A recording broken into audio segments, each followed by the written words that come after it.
sitting on my front porch. I just got back from Bowling Green picking the kid up, and there was a package waiting on me when I got home. Look what Uncle Vic got. Yay! It's always good to have reading material. So now we have something to figure out all these horrifically complex mid-80s technologies. Let's get started.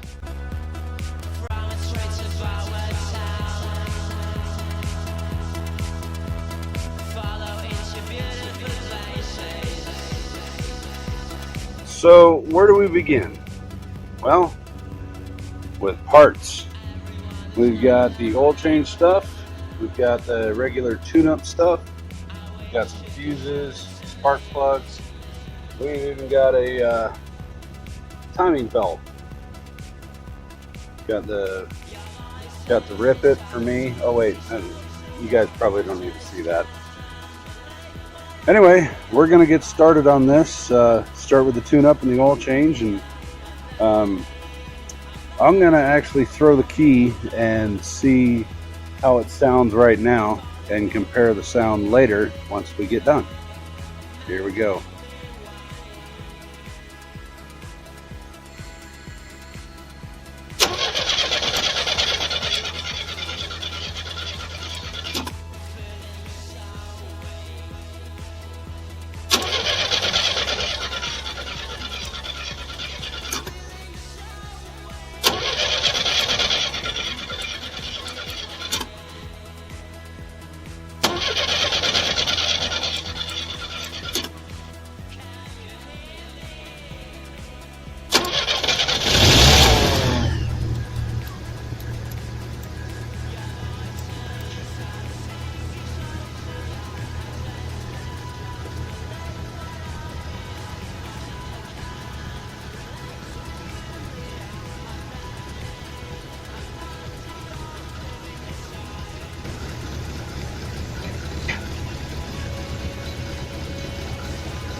Okie dokie.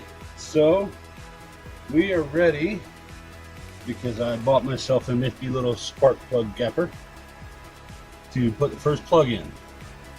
Now, if you're wondering why the visual changed so dramatically, it's because it's about surface of the sun hot out here right now, and old fat guy can't handle that too well. So let's get these spark plugs out and see if we can make it run just a little better.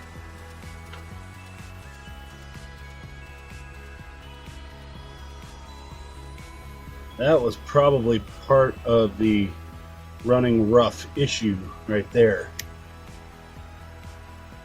Look at that. That's terrible. Well, she's getting new life here in just a moment, so no worries.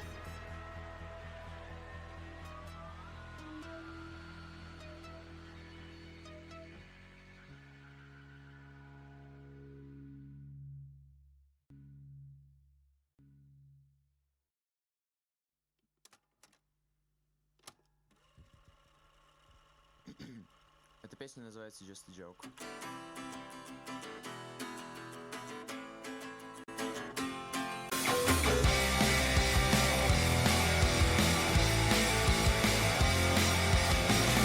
Someone save me from all I've done.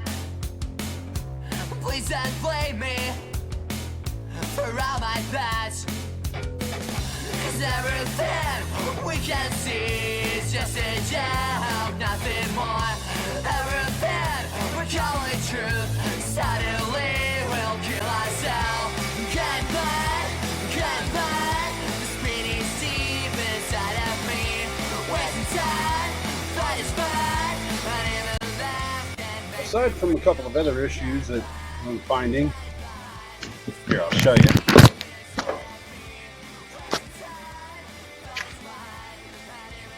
Such as some of the vacuum stuff not being on or having random wires not plugged in.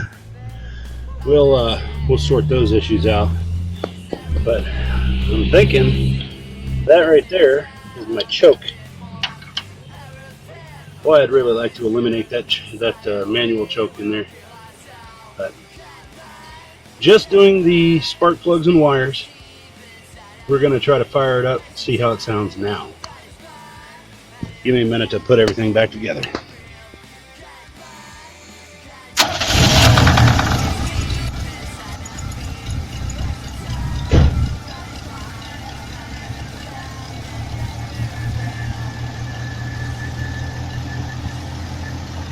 Seems like she might be running a little better, but you can still see that wild little vibration every once in a while.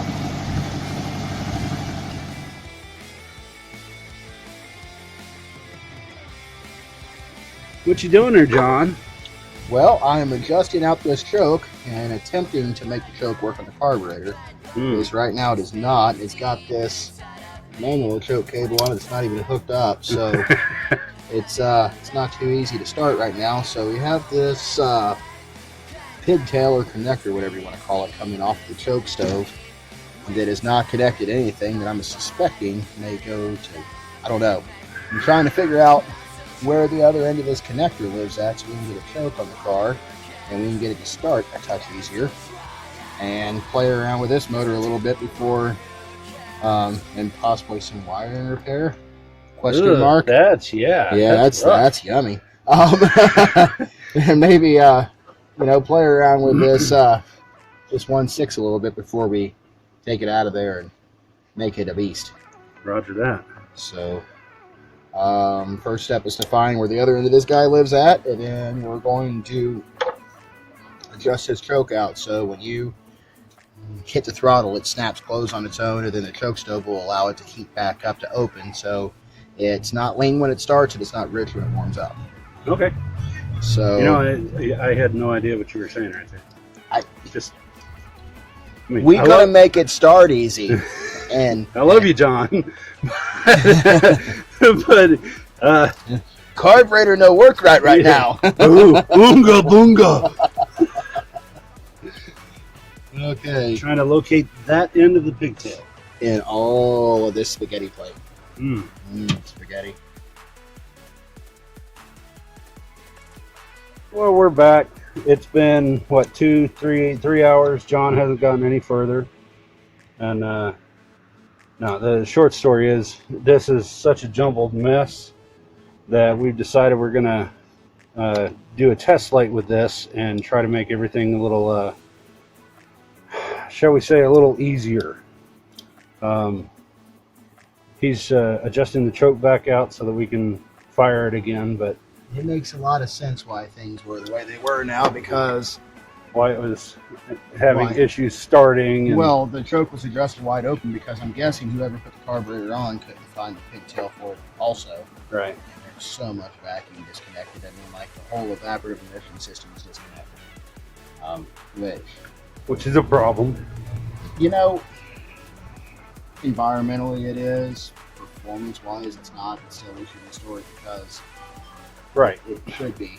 Right now we're dumping off gas fumes in the air. We don't want to do that. The heater core has been bypassed because it's hemorrhaging. There's some sort of exhaust gas recirculation or choke stove or something here disconnected. There's a lot of issues. A whole lot. So we really need to,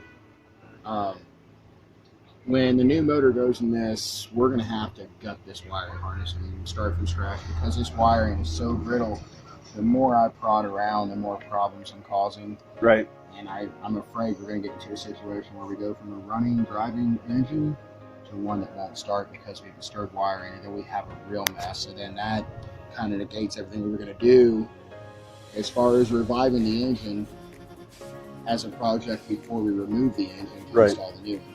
So, because ultimately what we would love to do, and I'm speaking a little bit out of turn here, but what we would love to do, we've discussed, is trying to find somewhere we can dyno test the car in its current state and say we've gone from, I'm going to say conservatively, 47 horsepower. Oh, that's exactly what I said too. 47 horsepower. I would say that would be a generous estimate. But go from 47 horsepower to, I'm hoping in a high 260, I'm 270. hoping mid twos to low threes. I would love it if it did. I mean, it's going to be more torquey than horsepower. Yeah, we're gonna definitely have to reinforce this car. Yeah. I mean, a case in point. That's a whole. But that's where my boy comes in, because he's the body guy. Right. I'm the go fast guy. He's the make it pretty guy. You know, where we're going to, we don't need no stinking heater box so that guy can go away. We're not worried about the heater box. What are you looking at me for? Just because I'm fat, I want air conditioning? Come on. Air conditioning ain't happening, man. You've got two windows. There's your air conditioning. Come on, man. You don't want some vintage air in this thing? That'd be bad. Having a GMC badged Chevette with air conditioning and 300 horse.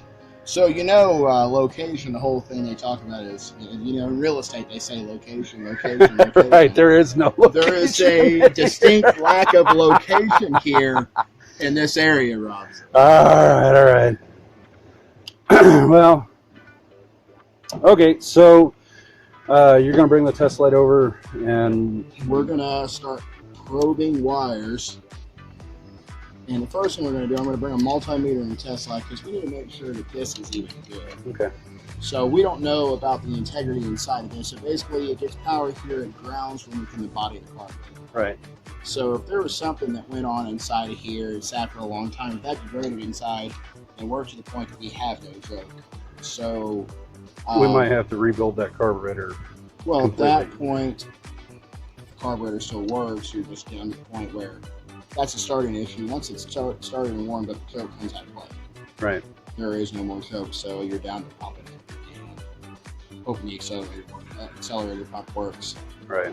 We don't want to get too deep in this because ultimately it's coming out. It's coming out. So if it's going to be a huge repair to get the choke working, if we can get the carburetor working okay otherwise, we'll run it without a choke just because we don't want to do too much on this, given the circumstances of what's going to happen, the fate of this little guy. Right.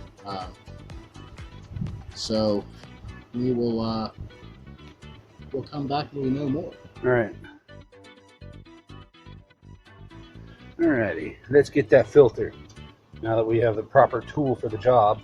Oh man, that filter likes it. Where it's at. It says it likes it. Oh, it moved. I saw it. It twitched.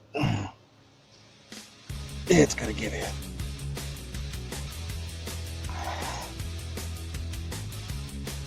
Hot dog. Look at that.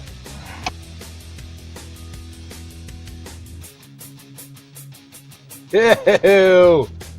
I think it was about time. Yeah, it was only on there for what, a decade? 9 years, 8 years, something like that.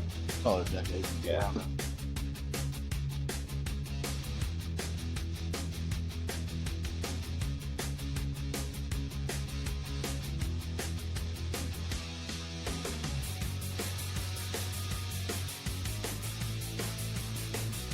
What you can't see what's going on down there, folks, is that John is now pulling the plug on the oil pan.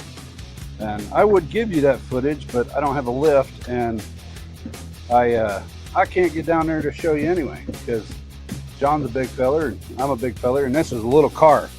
So that's not going to happen. John will drain the oil, and once we get done with the oil change, we'll fire it up and see how it sounds then. I don't know if you could hear that, but John said you're just going to have to take our word. Alrighty, well, let's give her a drink, John. Is that a transfunnel, John? It is. I guess we got to make do with what we got, right? Hey, listen, Yep. it's Gotta go slow. No. Sometimes, It's not like we're breaking the land speed record with the car itself, you know? yeah, you gotta work with what you got sometimes. There's a joke.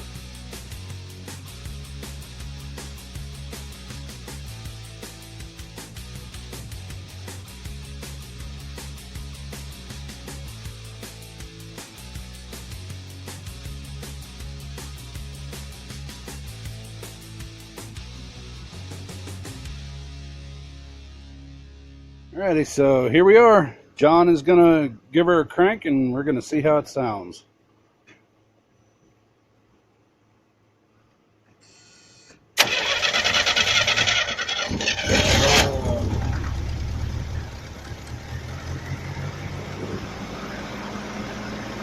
Oh yeah.